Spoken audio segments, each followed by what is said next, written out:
All right, hi, we're here today with Mac McChesney from Turbo Mortgage, and I appreciate you coming on the call today, Mac. Can we start off? Can you give us a little bit of a background of your time in the mortgage industry and tell us a little bit about what your responsibilities are at Turbo Mortgage now?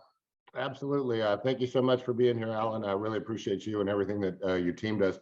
I started in the mortgage business back in 2014. Before that, I was 20 years in the automotive financial service industry.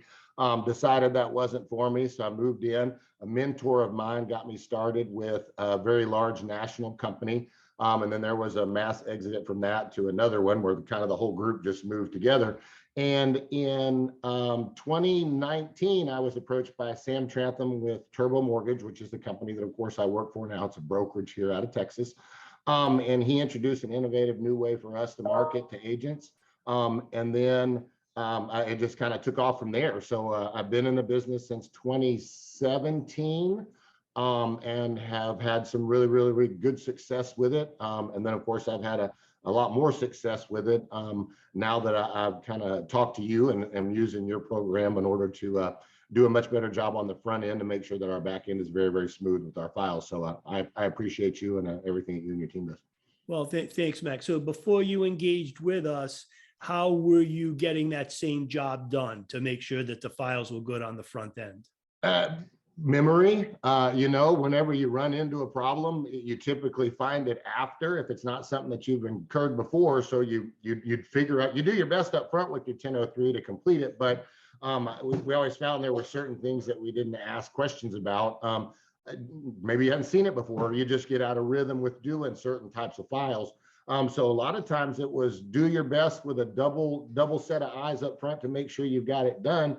And then when it came up was processing or underwriting, and now it's put out the fire. So that's a lot, I think, of how it was done at other places. You're just relying on memory or your knowledge of the 4001 or any of the other, platforms that you need to use, such as Fannie or Freddie or USDA or VA. You just got to really live on memory.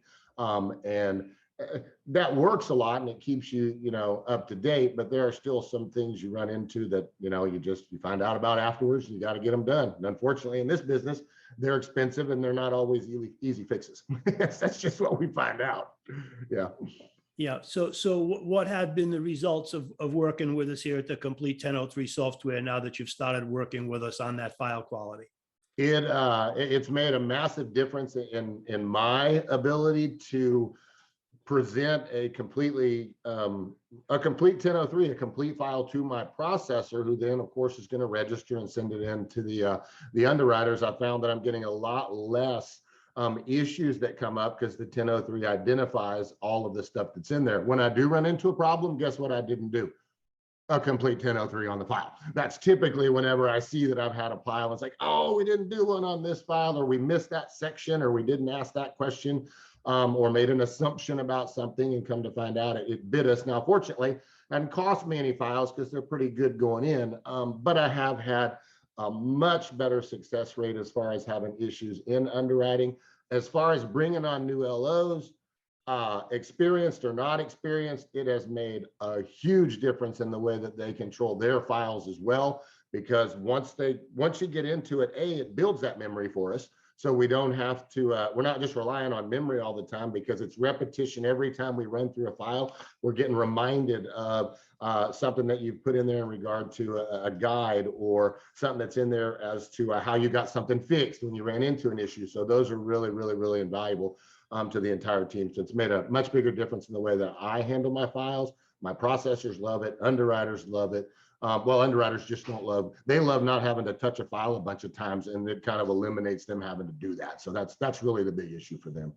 Okay, thanks a lot, Mac. How likely are you to recommend this to somebody else in the mortgage industry that's looking to ramp up some new folks or has some experienced folks that are a little bit sloppy?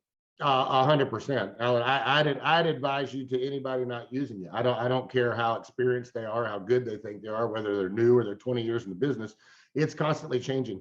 It's an always changing market, and rules and regulations are changing. I mean, all the time.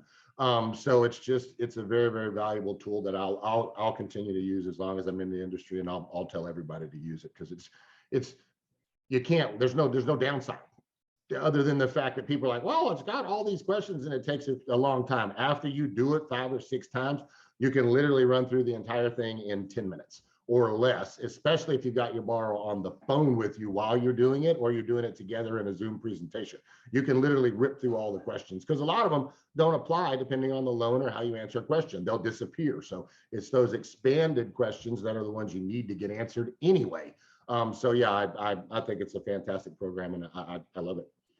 Well, thanks a lot, Mac. I'm glad we were able to play a small part in your success and your growth at Turbo Mortgage, and I'm looking forward to working with you going forward.